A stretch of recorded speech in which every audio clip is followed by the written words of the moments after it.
Let's bring in Brent Ferguson. He's the Head of Workplace Relations Policy at the Australian Industry Group. Brent, thanks so much for your time. I read through your statement to that committee a couple of days ago.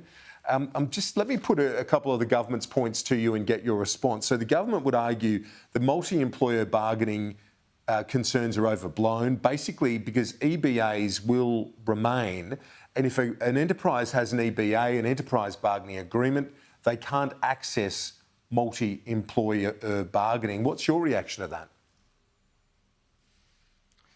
Well, I think in truth, that's an overstatement.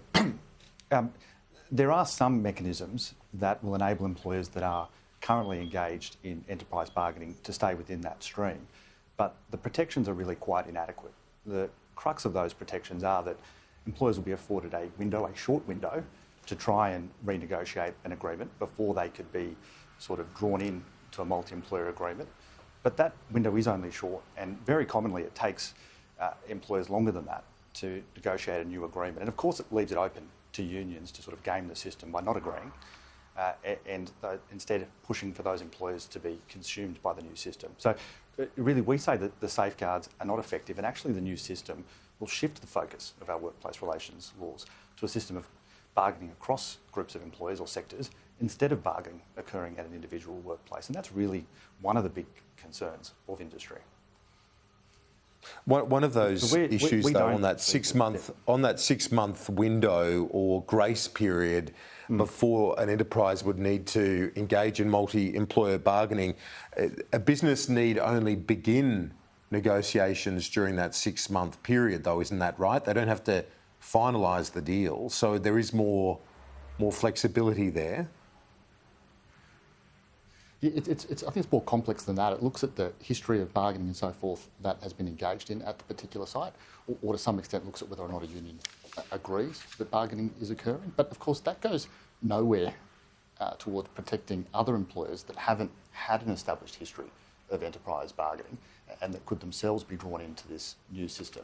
So far from, instead of encouraging enterprise level bargaining, which is really what we're saying should happen, it sets up an alternate stream that really premises or prioritises, if you will, industry or multi-employer bargaining.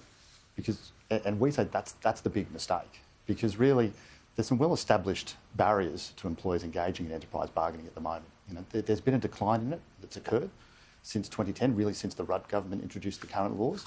But the big barrier to enterprise bargaining has been the complexity of the system. Now, employers have found it increasingly difficult to navigate.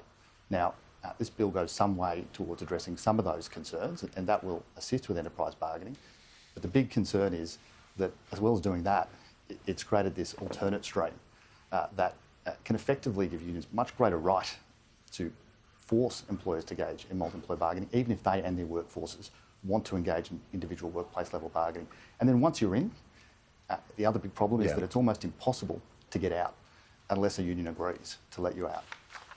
So you can't. So there are some positives in the bill as far as you see it in terms of reducing the complexity. Would you potentially like to see it split, as some are saying, pass the less controversial elements, hold the others, and consider them in further detail? Is that the scenario that you'd be supportive of? I think there's a lot of force to that approach. I mean, it is, make no mistake, a very complex suite of amendments that are being proposed. And the reality is the more industry looks at it, the more problems it is identifying. But most of those problems are squarely within the parts of the bill that deal with the changes to bargaining. And there are some positive improvements that have been made and that we welcome, but even some of those have not been properly thought out and, in our view, could result in unintended perhaps, but nonetheless negative consequences for the system, for employers and for employees as well. So we say really there is, what needs to happen is this needs to be slowed down, and they need to have a good look at the bargaining elements, and splitting it would be a sensible approach.